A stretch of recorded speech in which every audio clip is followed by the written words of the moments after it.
All right, so welcome to the November 20th Career and Executive Coach SIG, our new branded name. We're going to talk a lot about branding today, imaging and branding. We're still working on that, but that's our new name. So welcome to that. And my name is Mike Gelman. I am the host, and with our guest today, Lauren Solomon. Pleased to welcome her. She's the author of Image Matters and co-author of some other books as well. And she had a very unique position as the VP of Image Management at Chase. Was it Chase Manhattan? It was. Chase Manhattan at the time with all the mergers. And she's in Orange County. She's the host of Good Morning, a show broadcast out of Laguna Hills, California. And I'll be asking her more about that. And she has spent many years helping executives, not only executives, but many professionals transform their image and their success. So we are going to just dive right into this interview. So welcome, Lauren. I'm glad you could join us. Thank you. Thank you for making this happen. Yeah, absolutely. So I thought we would just start with what inspired you to write I believe that was your first book, Image Matters. What inspired you to write that book, the journey to becoming your best self? I always knew I had a book inside me. I think a lot of us go through that. We know we've got information that needs to be shared, and we know that we can reach a broader community through a book. But I didn't do it, and I didn't do it, and then I started it, and I put it on the shelf. And then I became the president of the Association of Image Consultants International 18 months ahead of schedule.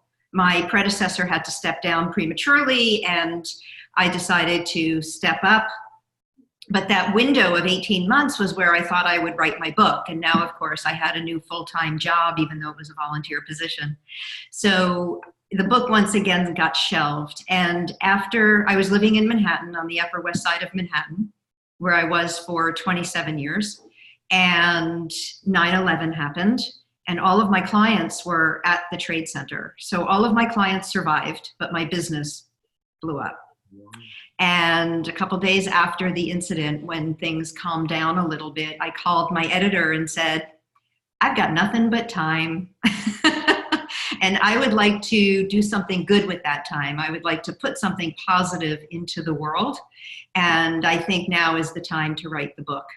And so we spent the next 6 weeks writing. Mm-hmm. And it was published 6 months later. That was the first edition, came out in 2002. And then the revised 10-year edition came out in early 2013. And that's where it is. It's a great little guidebook, really. It's just the journey I use with my clients in written form so that others can take steps on their own and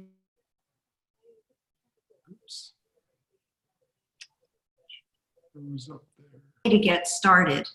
Mm-hmm. And it talks about the 7 areas of your life where image matters most, which is just about everything. The table of contents simply reads like your life. It starts with your inner self, your self-talk, your self-image, comes to your outer self, your visual impression in the world, to your relationships, your home, your health and fitness. Let's see, your social self. If I were a really good person, I would have a copy of the book in front of me. I don't. And let's see, your social self, your work self. So everywhere you show up, it talks to the aspect of your image that shows up with you primarily in an effort to help people really understand that there are steps they can take on their own. And even just 1 or 2 things changed, it's like dominoes. If you change 1 or 2 things, in the world of coaching, I don't have to tell you, if you change 1 or 2 things for the positive, then other things are going to continue to change. Mm-hmm. So that's where the book is now. Yeah. So So I'm interested to know in the work that you've done with clients, and particularly, I know for our audience, right, of career and executive coaches, so it would be more of your work self. What have you noticed are the internal image versus external image disconnects? So interesting. I think the time we're in right now is, it's not specifically work self or life self. I think right now we're in a place where we need to really pull ourselves together in perfect alignment and authenticity with who we are at any time. And how we show up in the mirror is actually the opportunity to decide who we want to show to the world. And you never know, especially as coaches, because we're out there in the world doing amazing and different things, but we may be playing on our local community softball team, or we may be at the gym, or we may be in line at Whole Foods, and that's amazingly where you start up a conversation. And you may find yourself swinging from, oh yes, I really recommend this cauliflower pizza, it's unbelievable, to, well, what do you do for a living? And oh my gosh, I've been looking for a coach. You may just be the person I've been looking for. So you don't get the opportunity to go home and change your clothes and straighten your hair and fix your shoes. You're standing there in who you are at the moment. And in that case, you really want to be who you are all the time, the best of you all the time. And it doesn't mean you have to be dressed, for instance, in more formal gear all the time, but it means you have to be consistent. So consistency is the key? I believe consistency is the key. And consistency begets confidence. Even in the things you teach, the more consistent your clients are with their practices, the more confident they become. Well, the same is true for how we show up. If we start to show up and see ourselves as the person we know is inside, then other people see that person too. But if you're saying to yourself that I've got everything I need on the inside, the outside is fine, chances are it's not. Got it. And so going back to a conversation we had earlier, we have something in common in terms of our early beginnings. That was a super fun discovery. Yeah, in terms of our first job. So tell us about what was your first job, and how did that lead to you doing what you do today?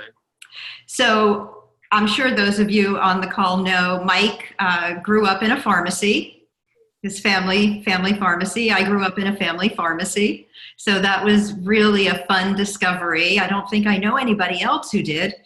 And I used to have responsibility. It was my grandfather and my father were both pharmacists, and they worked together. And I wasn't allowed to use the cash register when I was little, so I was able to do things like stock the shelves and stock the candy racks.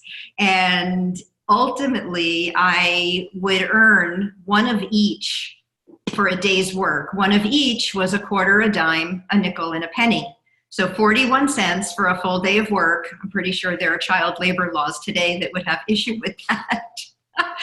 But that's how I started earning money. My brother, in fact, did the same. He started a coin collection out of it that actually grew into something. I, of course, saved all my money and went and spent it. You could see the two personality styles diverge. But from there, that was just a cool story that I knew was my own. And when I applied to NYU's Executive MBA program, I used that as my essay for entry. Was, where did my seeds of business acumen begin? And it started with one of each. And that essay got me into business school. So it turned out to be a very cool thing that Mike and I have in common. That's awesome. And so at some point along the way, you ended up at Chase, and that's a very unusual position, I must say. So I think one of the other unusual ones I've seen is cheese taster, which is like the job I want. But the VP of image management, how was that position created? How did it come about? And tell us a little bit, kind of maybe the impact it had on those that you helped. So I was working for the then Chemical Bank. Some of you may remember, maybe not. Chemical Bank merged with Manufacturers Hanover. And in that merger, I was the people and culture person.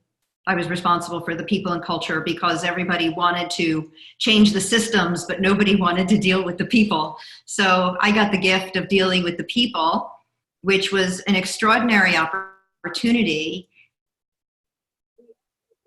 There, I really was learning about corporate culture and how very similar it all is to country and community culture, and treating it in a very different way. This was all happening while I was in school for my MBA. And my project, my marketing project at NYU, was an assignment to create a business that we would like to walk out to tomorrow. And I wound up creating my image consulting business through that assignment, because this was my hobby. This was something I just always did. People came to my closet, they got redressed, they got restyled, they walked out happier, bigger smiles, feeling more confident, feeling more like themselves than when they came in. And this was something I did for friends, for their weddings, for their dates through college. Everybody was in my closet. Somehow everyone could dress out of my closet. And when I presented this concept to my classmates, I said, if I could save you time, energy, and money and help you attract all you desire and deserve, would that have value? And all their hands went up. And so 43 hands in the class. And the answer was, we didn't know what to call it. We didn't know where to look for it. We know we need it. How do we get started? Here's my credit card. So that was a moment in time that I refer to as falling to the top. That there have been a couple of times in my life where my first opportunity to do something was so grand that even I could not have imagined it being what it was. So I started working for my classmates, and I also continued my image education postgraduate of NYU. And I would come to work every day, and my small team of transformation leaders would have lunch, and every other day we would do a lunch and learn, because I went to school the night before, and I would show up with colored drapes or ties or hats or eyeglasses and say, this is what they taught me. I'd like to test the theory on you. So my team started to use this information, and they started to show up differently, and it attracted the attention of the then CEO and the head of the sales organization, who reached out and said, we understand you're doing this image thing. Is it something you can do for the whole organization? Wow. Yeah, that's what I said. Wow. So that was another falling to the top, where it was the dream I hadn't yet had time to dream. And I remember talking about how it would have such great value for Fortune companies or any company to have someone in-house focusing on the personal aspect of branding, the human asset. And wouldn't it be great to have someone focused on the internal image of the organization? But I had never put myself in that position. Now I put myself into that picture and said, yes, I can absolutely do that. 3 months later, I presented an opportunity to them of how I thought it should look. And they created a position for me as Vice President of Professional Image Development for the then Chemical Bank, which 4 weeks later became Chase Manhattan Bank. And for the next 5 years, I was the in-house image expert for Chase Manhattan Bank. That's awesome. So from a bottom line standpoint, how would you justify the impact of, like, the ROI of that image consulting? So from the bank's perspective, we absolutely needed to be able to put an ROI on it. And we could absolutely pin expanded and enhanced business capacity to people who actually took this information to heart, started using it. Again, once you start showing up as your bigger, more available self, people respond, people react, and they found that it became easier to do business, to do more business, and they could actually watch numbers rise, especially from those who embraced it and really took it and ran with it. And I used to present to every different department across the bank, and from the CEO to the mailroom, we were doing some level of programming that would help them understand their value in the system, because in any corporate environment, it really depends on the commitment of the individuals inside to make the business happen. And so the power and value of a corporate brand depends on the little personal brands that are running around inside the operation and treating the company as if it has their own name on the door. And in that case, if it's your name on the door, how would you show up to do business tomorrow? And let's see how that impacts your outcomes. So we were measuring this very closely, which was, a company that size and of that nature is not going to run a program for 5 years if it doesn't show benefit. Yeah, absolutely. So it wasn't just what they were wearing, it was also how they were behaving and things of that nature, the full brand, personal branding. Absolutely correct. We developed a full curriculum of what I refer to as all aspects of self-presentation. So we were all of the non-technical skills. It was professional appearance, etiquette, dining, multicultural awareness, communication skills and styles, whatever the individual would bring to the party every day. We wanted to make sure that they fully understood, number one, their impact in the organization, their place in the organization, and how they were then actually improving and creating greater opportunity for bonuses, for accelerated business advancement, for new opportunities. Those were all things that we paid very close attention to. That's great. That's great. And as coach, something I want to dig into is one of the things as coaches, when we're working with clients, oftentimes we'll encounter resistance from clients. And I'm curious, when you are, I know one of your specialties is helping to transform people from the inside out, right? So tell me a little bit about what comes up during those types of engagements that you have, and what are maybe some secrets that you have to helping get people over that hump? So I would say that, let me see. Resistance is usually based in fear. And if I can show you that there's benefit to you, then your fear somehow disappears. And so as soon as one person experienced a benefit and could share it with the others, then everyone's thought would turn to, gee, if it worked for him or her, why wouldn't it work for me? And if it's just one small change that I need to make, then let me try a small change. Maybe it's hairstyle, maybe it's eyeglasses, maybe it's length of skirt or trouser, maybe it's quality of how I show up, maybe it's my greeting, maybe I don't smile as much as I think I do. So we don't look closely at ourselves from this aspect, meaning the change from the inside out is the part that people can understand. Oh, I need to work on my inside. I need to get better. I need to get stronger. I need more technical information. The reality is, I don't care where you start. Just start. Start on the inside, start on the outside. If you love what you see in the mirror, and you believe it reflects you perfectly, then let's work on something else. Let's work on an inner function. Let's work on your communication with other people. Let's work on your dining skills. Let's work on how you interact with others on a regular basis. But if you look in the mirror and you have any criticism of yourself at all, it immediately undermines your self-confidence and your self-talk. And so the appearance piece is actually the first thing we all see. And isn't that just the first thing that then impacts your immediate impression? And don't we find it easier to receive someone when they've taken the time to present themselves in alignment from the inside out? And we know already something about them just by looking at them. They've taken time with themselves.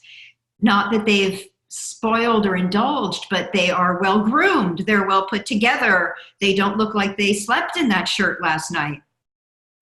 So there are so many aspects of where to begin. And I found that the place people are most afraid to begin is actually the outside, because it's very, very personal. And I need to walk you through your closet. And I need to understand why you think wearing the dress that your father bought you for college graduation is a good idea when you're now in your 40s and you're a vice president of a corporation, but you've topped out because you haven't been able to get past a certain level. And a lot of this is, number one, not knowing what to do. So even though we're bombarded with information, we're bombarded with image and what not to wear and Queer Eye, and everyone out there will tell us what to do, but we can watch it for someone else. It still doesn't tell us what to do for ourselves. Yeah. So just a little guidance, a first step, some soft suggestions often gets people rolling. And then it is, as I wrote in my book, it is definitely an inside-out spiral. You make a change on the outside, it impacts the inside. You make a change on the inside, it impacts the outside. And you will keep spiraling, and spirals will naturally spiral up if you keep making positive change. So that brings up something for me, and this might be kind of more the chicken or the egg type of thing. But I'm curious what your opinion is on like style versus substance. Right? Because I'm kind of hearing a little bit of that, like the inside work and the outside work kind of, they play against each other. I'm curious kind of how that, in your view, fits together, or you know, each has their own benefit or each has their own thing. So unfortunately, we've been socialized to believe that substance is over style. That it's more important to develop your substance. It's more important what's inside. And again, you can have amazing talent on the inside, and if you show up looking homeless, no one is going to hire you. So I don't believe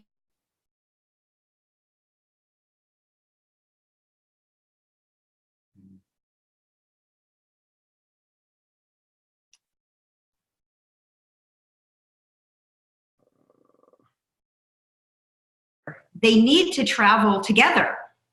And as you evolve, and I tell this most especially to my senior women, is that once you achieve a certain level, you have also earned the responsibility to show up commensurate with that level of achievement. Contrary to saying, well, I don't care, I've already arrived, I get to wear my torn jeans and my ratty t-shirt. Not true. People care. You care. And whether you want to be able to deny, I'm all for that. On the other hand, showing up as who you truly are and how you exist in the world is definitely a message, not just to everyone who sees you and already knows you, but it's to those who don't yet know you, and maybe those who aspire to be you, to better understand how to get there. I did a very large program a number of years ago, a group of about 1,500 people, and the person who coordinated this on the stage looked like he just came off the golf course, which is almost kind of being kind.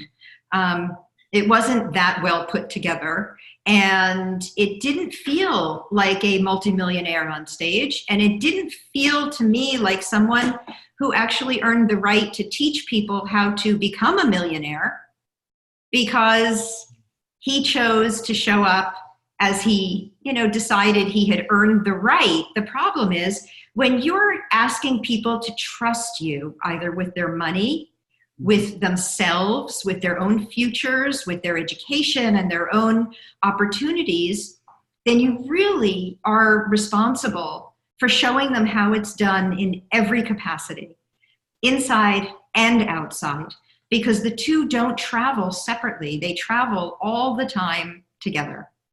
So people pick up that inconsistency in terms of the message is what I'm hearing. Again, it's back to consistency, and what does that consistency communicate? Because a brand, think about it. What color is a Coke can? Red. It's red. Okay, it's called Coke Red. It's so red that it's actually defined by its own name, Coke Red. But I don't need you to be a Coke can and be the same color every day. I don't need you to wear red every day, but I do need you to work within the guidelines of what creates a successful brand. Repetition, familiarity, consistency. That's what builds a relationship. Well, that's what builds personal brands as well. So we built a personal brand. The easiest and almost the laziest way to describe it is Steve Jobs, who really, even posthumously, still owns his brand. It's still not okay for anybody else to show up wearing stonewashed jeans, a black belt, a black mock turtleneck, and a pair of sneakers. Because it's been done. As a matter of fact, it was so deeply owned that it still belongs to him. Well, you can create your own brand over time in the same way, not by wearing the same exact things, but by wearing the things that actually represent you to your very best. And then when you open your mouth, proving it. That's your opportunity. That's really where the big message comes out, was that I see you and I've already got this impression of you, and it's already at least neutral to extremely positive. And now when you open your mouth, all you do is support it even greater, and you really rocket that needle to the top. And now I absolutely want to know you. I want to do business with you. I want to know more about you. I want to seek you out and really make an effort to connect. Those are the benefits that come from showing up completely aligned from the inside out and representing yourself in every possible way. That's great. And so I think that can be a lesson for ourselves, right? As coaches, if we're an external coach, independent coach, what type of clients do we want to attract? What's the image we want to portray? If we're internal, it could be for the department, I imagine, or for our own career advancement within the organization. You've talked a bit about role modeling quite a bit, and I want to shift gears, that's okay, and talk about your show. You have the show you broadcast, you have guests come on of successful professionals from different walks of life. And I'm wondering who has inspired you among all the guests that you've had? You know, are there any that stand out for you that truly inspired you? And what was it about them or their story that really had that kind of impact? So the show is called Good Day Orange County. I'm sorry, good day. That's okay. Good day, good morning. We just want you to have a good one, whatever you're having. And Good Day Orange County, you can find the show at gooddayorangecounty.com. It is owned by and airs in the community of Laguna Woods, which is a private community in Southern California. It is a 55-plus community. It was actually the original, Ross Perot's original Leisure World. So it was the original 55-plus planned community. It's a very beautiful place, and they have their own internal television network. So my now co-host was invited to create a show along the lines of a lifestyle program, because they didn't have something like that. And early on, she invited me to come do the style segment. And I did. And then for the next show, she invited me to come back and do a beauty segment. And then for the next show, she said, what would you like to do? And I said, oh, let's do a fashion show. So we did a fashion show. And then she said, would you just stay? Because a television show is a lot of work and it's a lot of responsibility. And it was way more fun together. And that's the first thing. I believe in really loving what you're doing. No matter what it is, if you have to really dig deep and find something to love about it, then take the time to dig deep and find it, because it will change how you show up to that work or to that event or to that occasion. So in this case, I had always been, I'm originally from New York City, and I had always been the expert guest on these shows. So whether it was for etiquette or image or whatever I was doing, it was CNN, Fox, all the networks in New York. And I hadn't really done much media on the West Coast until then. And I had been asking for an opportunity to sit on the other side of the couch. So how do I learn to do the host thing? And so this opportunity showed up. I, of course, said yes. And over the last 3 years, Amy and I have had the sincere honor of interviewing amazing people. We don't get paid to do it. As a matter of fact, it costs us to do it. And it is our pure passion project. We are using the show as an opportunity to spotlight people who are doing super cool stuff, who wouldn't normally have an opportunity to get a showcase like this. And once the show airs, we then extract the segments and we post them on our website and we let you use them. We send you the link and want you to use them for your social media, for your website, for your own promotion, because broadcast is a very big deal. And especially a professionally produced broadcast segment. So we have had young musicians. We had a 17-year-old musician who had won an amazing series of awards, and she was just skyrocketing in the music world. This next month, we have Montel Williams, who is such an inspiration, talking about his project called My MS Second Act, because I don't know how many of you know that he has suffered with or lived with MS now for many, many years, and in an extraordinary way is very committed to helping people better understand what MS really is. So he's partnered with Novartis and with the Multiple Sclerosis Association of America, and he's given us a beautiful, very moving interview that I think we were all crying at the end of that one.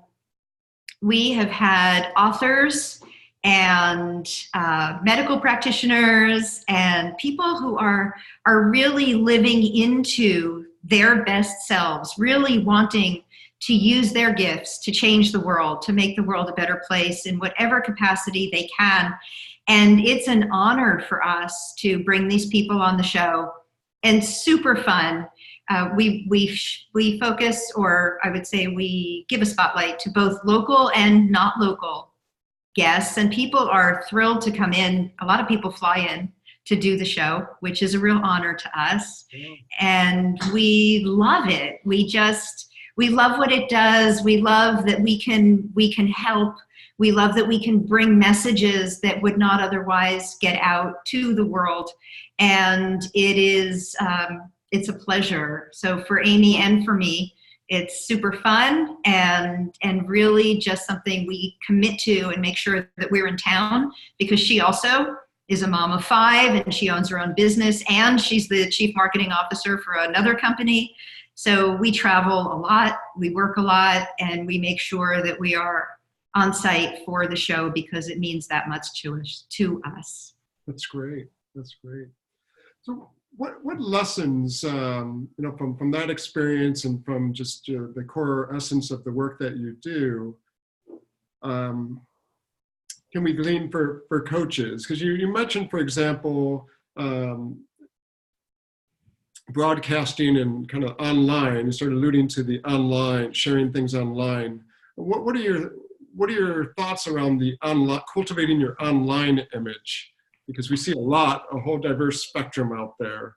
Well, and we see each other mostly online now, like this, right? So who are you when you show up online? What does your online platform tell people about you, not just in the written words, but how do you show up in the images that portray you and represent you, that people are going to find? Whether it's your personal account and you think it's hidden, those photos are going to show up somewhere. And you want to make sure that everything that's out there is really what you have designed to put out there. But I think you need to back up from that, and specifically lessons around what coaches can do. I think the opportunity exists. I know the opportunity exists to put ourselves out there more specifically and powerfully as who we are with the results that we've gotten, so people can understand if they work with you, what can they expect? You know, what do they have to look forward to? Why should they work with you? And that's something that takes time for you to build. And it also takes time for your audience to find. But the real joy, and I know you've experienced it, the real joy is when the perfect clients come. It's when the perfect people find you, and you find yourself on that first assessment call and you're thinking, oh my God, choose me, this is perfect. But you already know you're sold because it's just a perfect match, when it's like two souls colliding. And there's nothing better than learning that they found you on the internet, they read 3 or 4 articles about you, they saw your website, they saw your LinkedIn, they saw your Facebook, and then they called you, and then they hired you. So that is how it's happening. And more times than not, we want to pay attention to how we are represented out there. Yeah, absolutely. So I want to open it up. We'll pause for some questions. If there's any questions for Lauren. So if you want, you can unmute yourself and.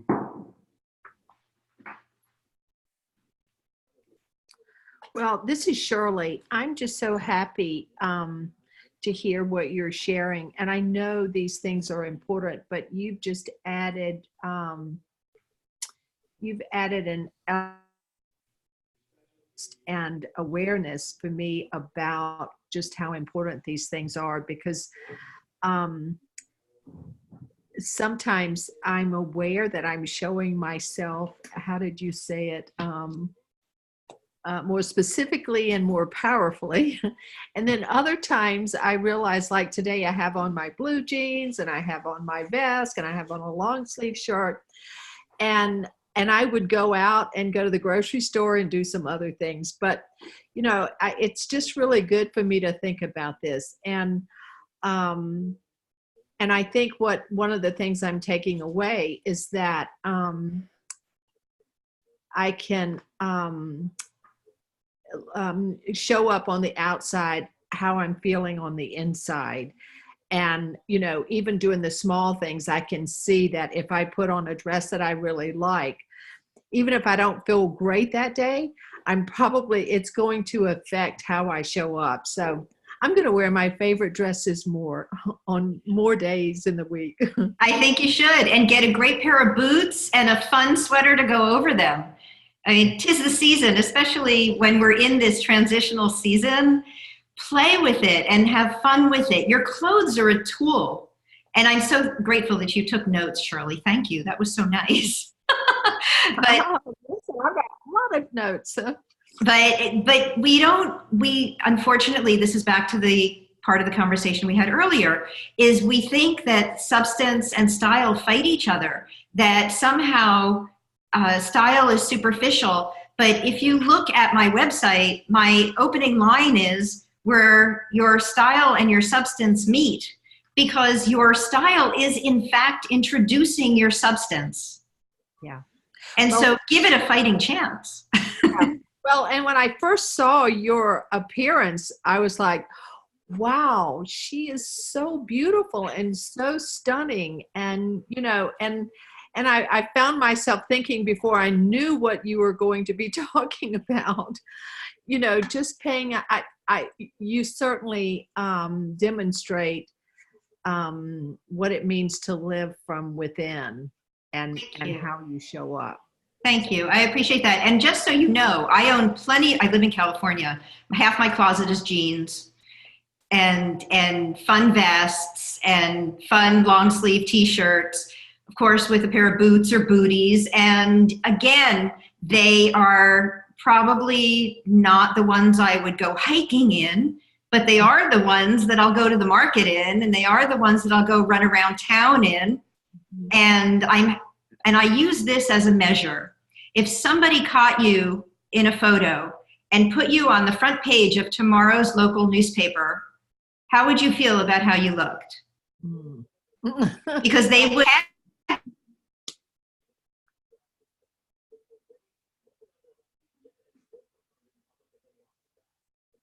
And that's going to go back to your website. People are going to find you. How would that make you feel? Yeah. Great point. Thank you.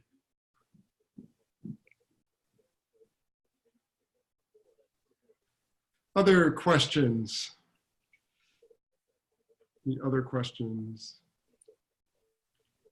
So I'm curious then, as coaches, and I'll throw this out to the group, what types of clients do you try to attract? We talk about the ideal client, right, showing up. What type of clients are you trying to attract?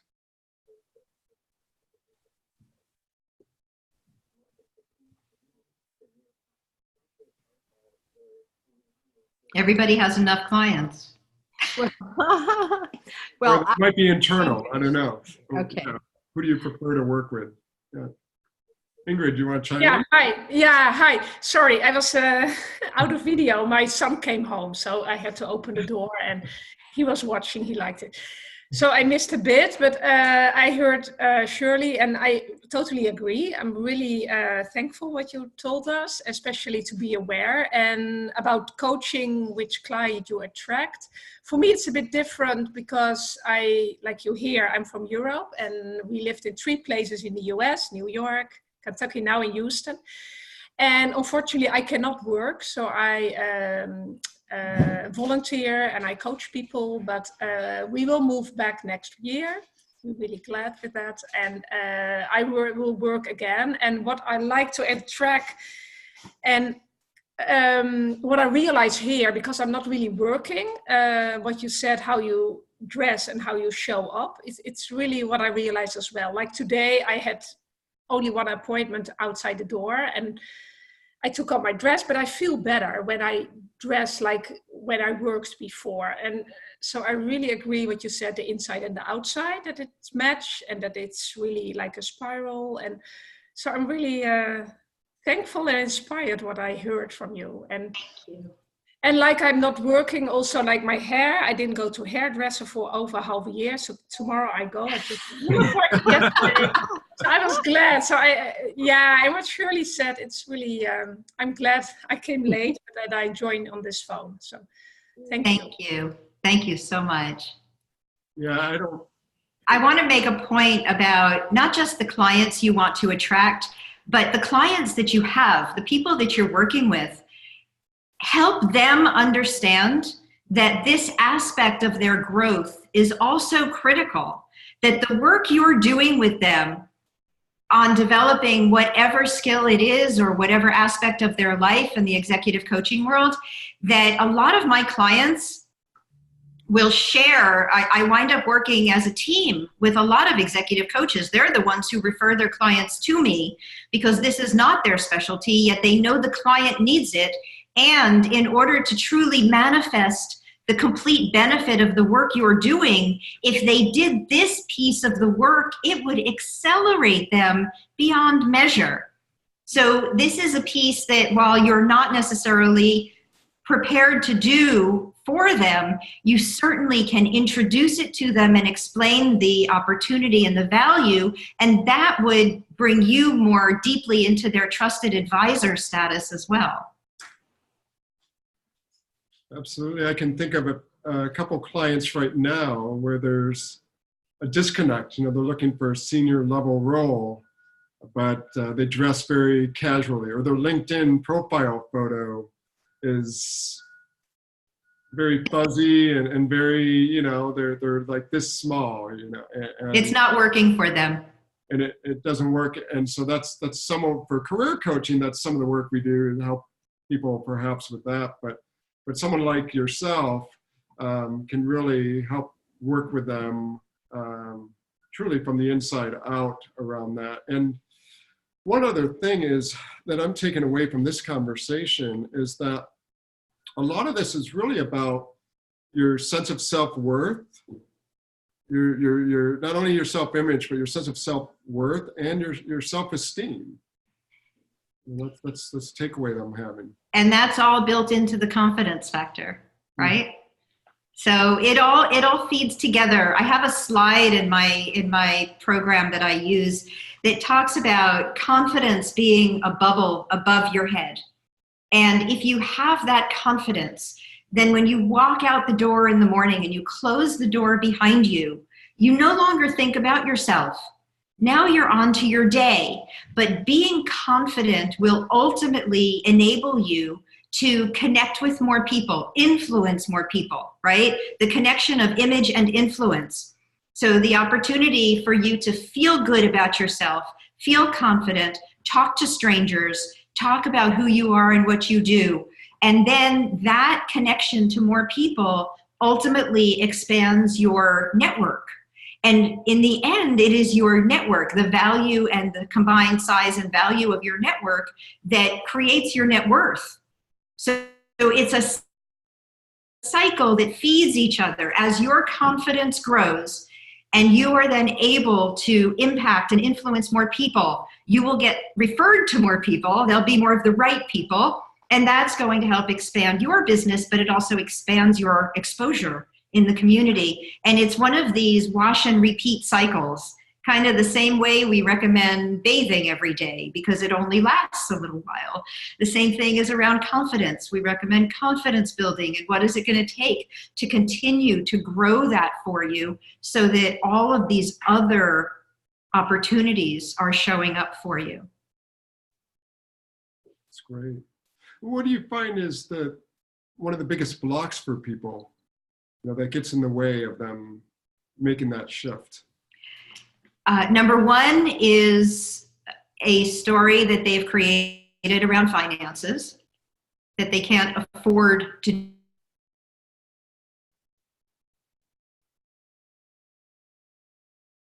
eventually and quickly. When you make the change, it's noticeable and it happens. Could you repeat that? Because for some reason, Zoom is not working well and mine is just freezing every now and then. Could you please repeat that? Sure. I said, I think the first block is a story that people create around finances, that they can't afford to do it, that someone's going to come in and throw out all their clothes, like you watch too much What Not to Wear. They're going to empty my closet and make me go spend $20,000 on a whole new wardrobe. So yes, that happens sometimes, but only for the people for whom it's appropriate that should happen. Most of the time, we can make subtle changes that are going to make a very big difference. We can also calendar these things out and work in a process. It's not a sprint, it's a marathon. This is your life. So we want this to be something that integrates into your daily life. So that story about finances can always be managed. The other is a fear of disappointing others. So we often carry or exude the image that other people have of us. Your mother, for instance, was the first person to dress you. And she had an image of how you should look. My mother loves ruffles and bows. I'm more of a leather girl myself.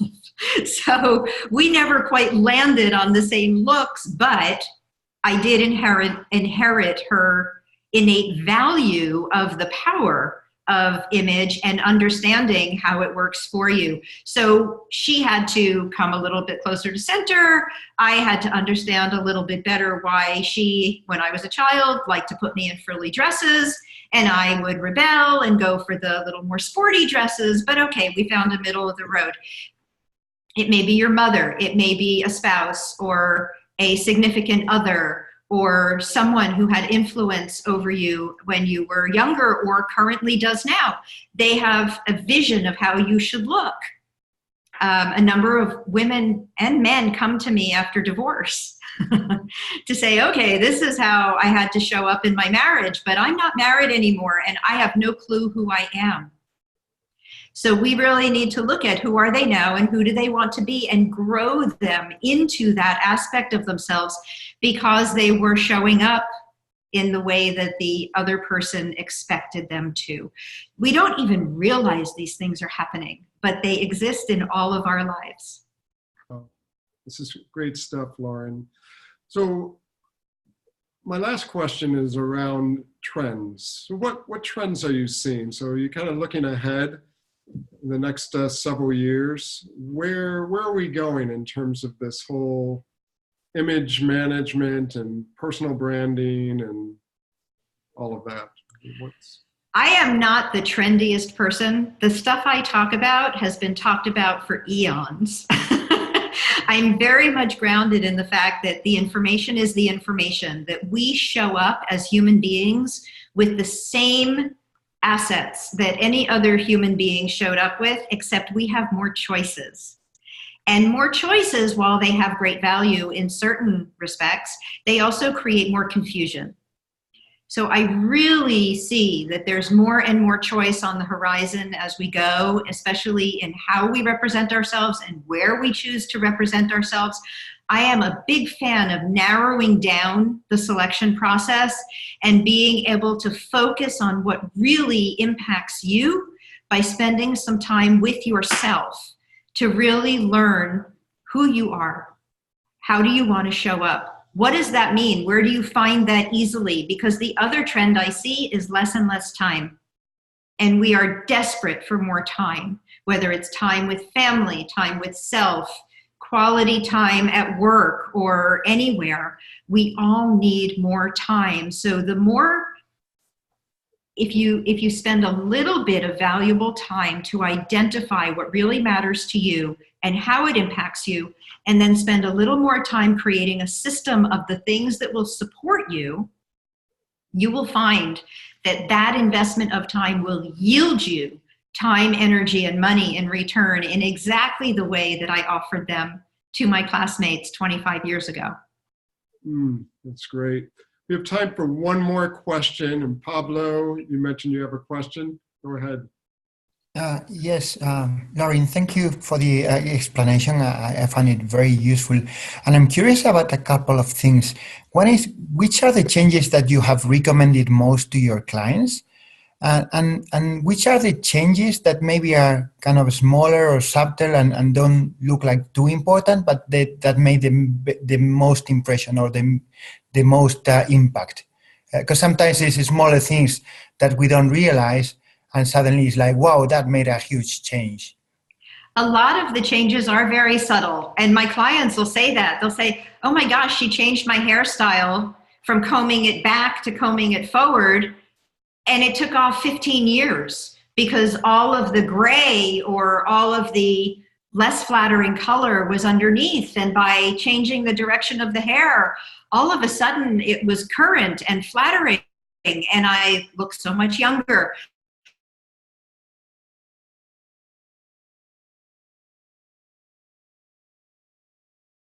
To do on your own, to know exactly what to do.